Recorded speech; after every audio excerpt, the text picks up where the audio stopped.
नमस्कार दोस्तों, मेरा नाम है विमल सिंह। बालाजी स्टडी अड्डा में आपका स्वागत है। जूनियर सुपर टेट साइंस के सिलेबस के अकॉर्डिंग जो भी यहाँ पर चैप्टर दे रखे हैं उन पर आधारित प्रश्नों की प्रैक्टिस हम आपको करा रहे हैं। तो ये सभी प्रश्न हम आपको करा चुके हैं चैप्टर के। हम पहुंच गए हमारे चैप्टर ऊर्जा के वैकल्पिक स्रोत। ये आपका जो है वो चैप्टर है। कुल प्रश्नों की संख्या यहाँ पर 28 है और सभी प्रश्न हम इसी पार्ट में जो है वो देखेंगे। जस्ट इससे पहले हमने जो टॉपिक देखा था खनिज, ये कार्बन और उसके यौगिक वाला, ये यदि आपने नहीं देखा साइड में आई बटन में पिछला वाला वीडियो आपको मिल जाएगा। तो चलिए स्टार्ट करते हैं हमारे आज के प्रश्न ऊर्जा के वैकल्पिक स्रोत। प्रश्न टोटल है 28। प्रश्न नंबर 1 से पहला प्रश्न आपका है, निम्नलिखित में से कौन सा ऊर्जा का नवीनीकरण संसाधन है, ये आपको बताना है। प्राकृतिक गैस, पेट्रोलियम, भूजल या फिर कोयला। कौन सा ऊर्जा का नवीनीकरण संसाधन है, ये आपको जो है वो बताना है। ऑप्शन एबीसीडी में से कौन सा सही होगा, आंसर की बात करते हैं तो आपका ऑप्शन भूजल जो है वो बिल्कुल सही होगा। तो देखिए यहाँ पर नवीनीकरण कह लीजिए या नवीकरणीय कह लीजिए या फिर रीन्यूएबल रिसोर्स कह लीजिए, एक ही नाम है। तो इसे या इसको हम कहते किसको हैं, तो ऐसी ऊर्जा के स्रोत जिसको हम फिर से यूज कर सकें, समाप्त या कभी समाप्त ना होने वाले। जैसे कि आपका भूजल हो गया, सौर ऊर्जा इसका एग्जाम्पल बहुत अच्छा होता है, पवन ऊर्जा हो गया, जल विद्युत ऊर्जा हो गया, ज्वारीय ऊर्जा हो गया। ये सब ऐसे ऊर्जा के स्रोत हैं जो कभी समाप्त ना होने वाले हैं। वो सभी आपके नवीनीकरण संसाधन या फिर नवीकरणीय स्रोत के अंतर्गत जो है वो आते हैं। अगर बात करें बाकी जो जैसे लिखे हैं प्राकृतिक गैस, पेट्रोलियम, कोयला, तो ये अनवीकरणीय स्रोत में आते हैं जिनका यूज करने के बाद वो समाप्त हो जाएंगे, या कह सकते हैं ऐसे ऊर्जा के स्रोत जिनको आप जब यूज करते हैं तो उनका जो क्षय है वो जो है वो हो जाता है। तो वो सभी अनवीकरणीय स्रोत में आते हैं। दूसरा प्रश्न है कि ऊर्जा के पारंपरिक स्रोत के एक उदाहरण की पहचान जो है आपको करनी है। बताइए इनमें से कौन सा जो है वो सही होगा। आंसर की बात करते हैं ऑप्शन एबीसीडी में, तो पहला ही आपका ऑप्शन प्राकृतिक गैस बिल्कुल सही हो जाएगा। ऊर्जा के पारंपरिक स्रोत जो है उसका एक उदाहरण।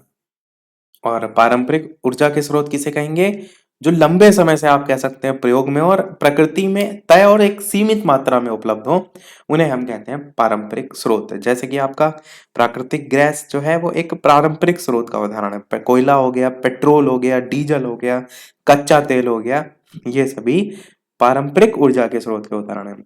अगला प्रश्न देखते हैं तीसरा, कि बताना है आपको अधिकांश नवीकरणीय ऊर्जा स्रोतों से होने वाली हानि जो है इनमें से कौन सी जो है वो होगी। तो ऑप्शन ए, बी, सी या डी में से आंसर की बात करते हैं तो आपका ऑप्शन पहला वाला ही अस्थिर आपूर्ति जो है वो बिल्कुल सही हो जाएगा।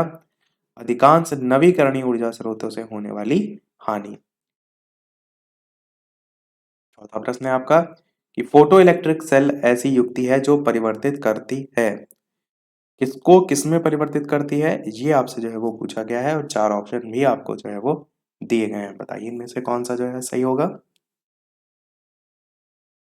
फोटो इलेक्ट्रिक सेल ऐसी युक्ति है जो परिवर्तित करती है, किस ऊर्जा को किस ऊर्जा में परिवर्तित करती है, ये आपको बताना है। तो आंसर की बात करते हैं ऑप्शन एबीसीडी में से, तो आपका बी वाला ऑप्शन यहाँ पर सही होगा, यानी कि प्रकाशीय ऊर्जा को ये विद्युत ऊर्जा में परिवर्तित जो है वो करती है, फोटो इलेक्ट्रिक सेल। तो आपका बी वाला ऑप्शन सही होगा। फोटो इलेक्ट्रिक सेल जो है आपका, जो सौर ऊर्जा वाली प्लेटें नहीं होती हैं जिसमें आप देखते हैं कि जो सूर्य की रोशनी होती है वो जो है वो परिवर्तित होकर आपकी विद्युत ऊर्जा में कन्वर्ट हो जाती है। तो उससे आप समझ सकते हैं कि फोटो इलेक्ट्रिक सेल है ऐसी युक्ति है जो कि प्रकाशीय ऊर्जा को विद्युत ऊर्जा में परिवर्तन करती है। पांचवा प्रश्न आपका है कि भूतापीय ऊर्जा एक वैकल्पिक ऊर्जा स्रोत है। इस ऊर्जा के लिए सर्वाधिक संभाव्य क्षेत्र वे हैं जहां तापीय विद्युत संयंत्र है, जो भूपर्वती में तप्त स्थलों के ऊपर है, जो तटीय क्षेत्रों के निकट है, जहां कोयले की खानें हैं। बताइए इनमें से कौन सा सही होगा। आंसर की बात करते हैं तो आपका जो भू प्रॉपर्टी में तप्त स्थलों के ऊपर है, ये जो है वो बिल्कुल सही हो जाएगा। तो भूतापीय ऊर्जा एक वैकल्पिक ऊर्जा स्रोत है और सर्वाधिक संभावित क्षेत्र जो है इसके लिए ये जो है वो होता है। अगला प्रश्न देखते हैं, छठा नंबर के निम्नलिखित में से कौन सा पेट्रोलियम का उत्पाद नहीं है, आपको बताना है। मिट्टी का तेल, सीएनजी, पैराफिन मोम, बिटुमेन।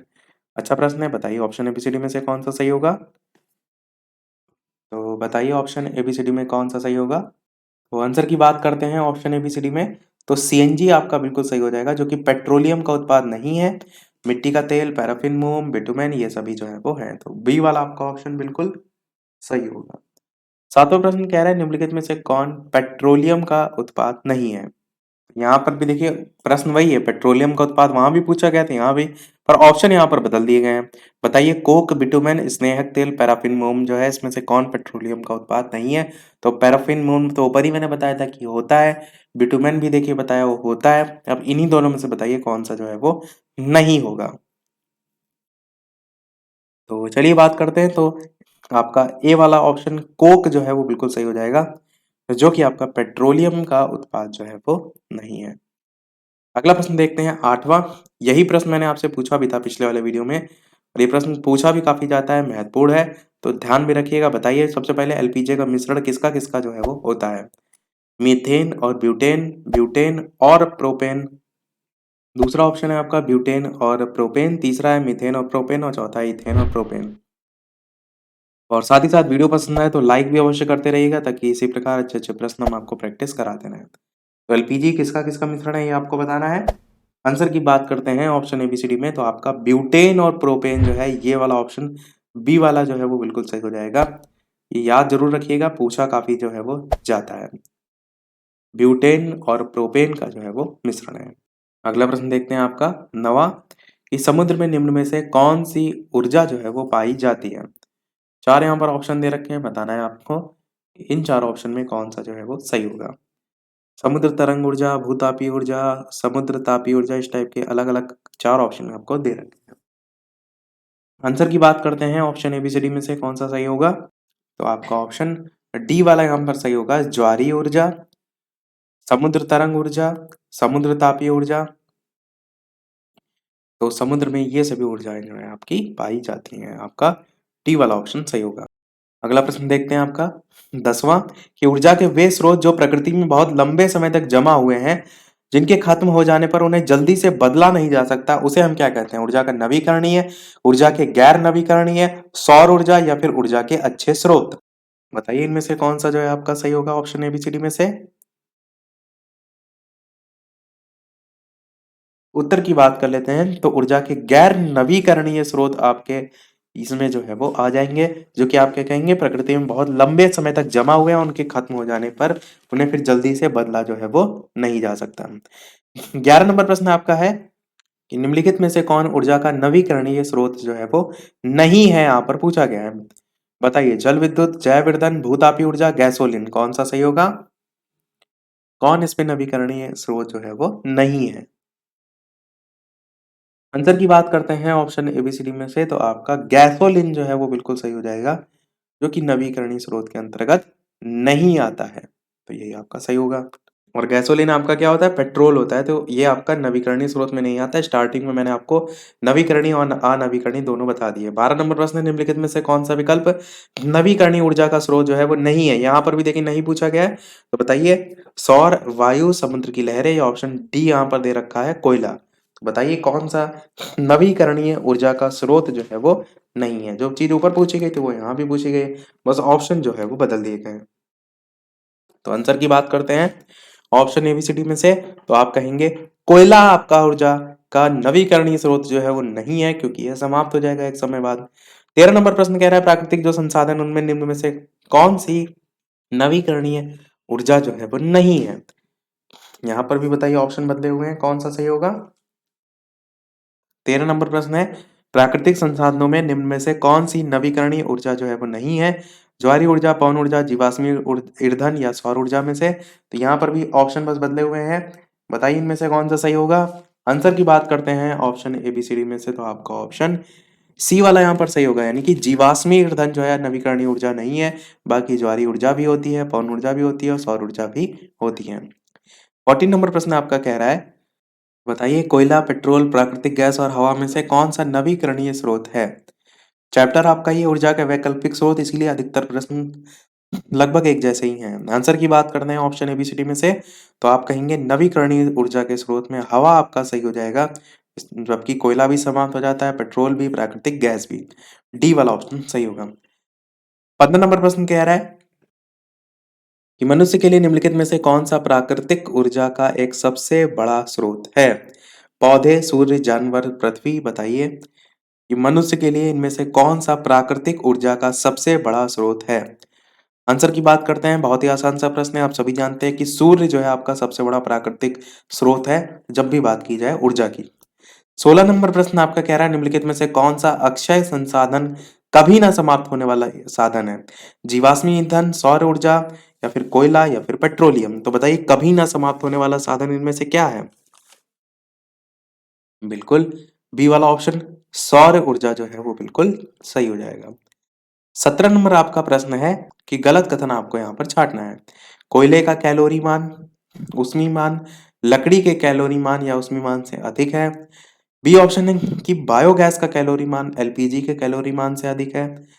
सी ऑप्शन है सीएनजी का कैलोरी मान डीजल के कैलोरी मान से अधिक है। और डी ऑप्शन है केरोसिन का कैलोरी मान कोयले के केरोसिन कैलोरी मान से अधिक है। तो इस टाइप से 4 ऑप्शन है, गलत कौन सा इनमें से कथन होगा? आंसर की बात करते हैं तो बी वाला यहाँ पर गलत है कि बायोगैस का कैलोरी मान एलपीजी के कैलोरी मान से अधिक होता है। बिल्कुल गलत है, बस यही आपको छांटना था। अगला प्रश्न 18 कह रहा है कि समुद्र की तलहटी में भारी मात्रा में जमा ईंधन क्या कहलाता है? क्लैथरेट कहलाता है, यूरेनियम कहलाता है, थोरियम कहलाता है या सेलुलोज कहलाता है? समुद्र की तलहटी में भारी मात्रा में जमा ईंधन क्या कहलाता है, ये आपसे पूछा गया है।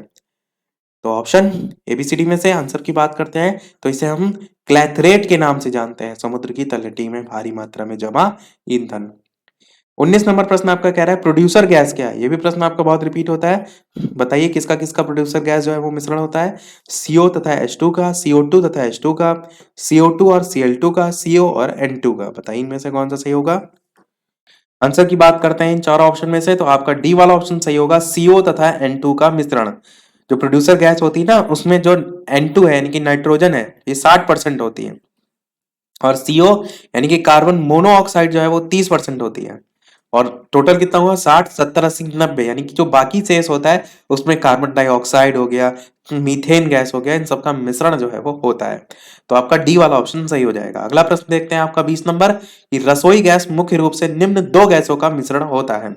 बताइए मेथेन और एथेन, एथेन और प्रोपेन, प्रोपेन और ब्यूटेन, ब्यूटेन और पेंटेन। ऊपर मैंने प्रश्न कराया था, प्रश्न में डिफरेंस ये है कि वहां एलपीजी पूछा गया था, यहाँ पर रसोई गैस पूछ लिया गया। बताइए इनमें से कौन सा सही होगा? तो आंसर की बात करते हैं इन चार ऑप्शन में से कौन सा सही हो जाएगा, तो आपका ऑप्शन सी वाला ऊपर मैंने बताया था ना प्रोपेन और ब्यूटेन, बस यही आपका सही हो जाएगा रसोई गैस के संदर्भ में। 21 प्रश्न आपका कह रहा है कि उष्मीय मान की एसआई इकाई जो है वो है। बताइए इन चार ऑप्शन में से कौन सा जो है वो सही होगा? जूल प्रति किलोग्राम, किलो कैलोरी प्रति किलोग्राम, किलो जूल प्रति किलोग्राम या कैलोरी। उष्मीय मान जो है उसकी एसआई इकाई जो है वो इनमें से कौन सी होगी? आंसर की बात करते हैं ऑप्शन एबीसीडी में तो आपका सी वाला ऑप्शन किलो जूल प्रति किलोग्राम जो है आपका बिल्कुल सही हो जाएगा, ऊष्मीय मान का एसआई यूनिट। 22 नंबर प्रश्न कह रहा है जब सीएनजी या एलपीजी का पूर्ण दहन होता है तब उत्पाद कौन से बनते हैं? CO2 और H2O बनते हैं, CO2 SO2 और H2O बनते हैं, केवल CO2 बनता है, या CO2 CO और H2O ये बनते हैं। बताइए जब सीएनजी या एलपीजी का पूर्ण दहन होता है तो कौन से उत्पाद बनते हैं? साथ ही साथ ये भी पता होना चाहिए सीएनजी की फुल फॉर्म तो कंप्रेस्ड नेचुरल गैस होती है और एलपीजी की full form liquefied petroleum gas होती है। आंसर की बात करते हैं इन ऑप्शन में से, आपका पहला ही ऑप्शन CO2 और H2O जो है वो सही हो जाएगा, ये उत्पाद जो है वो बनते हैं। 23 नंबर प्रश्न है आपका निम्नलिखित में से किस ईंधन का ऊष्मीय मान सबसे अधिक है? हाइड्रोजन, कोयला, पेट्रोल, डीजल। बताइए इनमें से कौन सा सही होगा? किस ईंधन का ऊष्मीय मान सबसे अधिक है? आंसर की बात करते हैं ऑप्शन एबीसीडी में से तो आपका पहला ही ऑप्शन यानी कि हाइड्रोजन जो है वो बिल्कुल सही हो जाएगा। हाइड्रोजन का ऊष्मीय मान सबसे ज्यादा जो है वो होता है। 24 नंबर प्रश्न कह रहा है सामान्यतः उपयोग होने वाले निम्नलिखित किस ईंधन का ऊष्मीय मान अधिकतम है? बताइए सीएनजी, डीजल, एलपीजी, पेट्रोल, बताइए इनमें से कौन सा सही होगा। क्वेश्चन ऊपर भी वही था, वहां पर ऑप्शन अलग थे, यहाँ पर ऑप्शन अलग है, तो ऑप्शन के अकॉर्डिंग आपको जो है वो बताना है। आंसर की बात कर लेते हैं चलिए, तो आपका एलपीजी बिल्कुल सही हो जाएगा, जिसे हम द्रवित पेट्रोलियम गैस कहते हैं। तो सामान्यतः उपयोग होने वाले जो ईंधन है उसका ऊष्मीमान जिसका सबसे ज्यादा है वो है एलपीजी। 25 नंबर प्रश्न है आपका कि ईंधनों के ऊष्मीमान को सामान्यतः नीचे दिए गए किस मात्रक में व्यक्त जो है वो किया जाता है, बताइए इन चार ऑप्शन में से कौन सा सही होगा। चलिए बात करते हैं आंसर की, तो किलो जूल प्रति किलोग्राम आपका बिल्कुल सही हो जाएगा। ईंधन जो है उसके ऊष्मीमान को सामान्यतः नीचे दिए गए जो मात्रक है उसमें किलो जूल प्रति किलोग्राम जो है इसमें व्यक्त किया जाता है। 26 नंबर प्रश्न देखते हैं कि निम्नलिखित में से कौन सा पेट्रोलियम जो है उसका अवयव नहीं है, आपको बताना है। पेट्रोल, कोक, पैराफिन मोम, स्नेहक तेल, इस टाइप से चार ऑप्शन है, बताना है आपको इनमें से कौन सा जो है वो सही होगा, कि इनमें से कौन सा पेट्रोलियम का अवयव जो है वो नहीं है, आपको बताना है।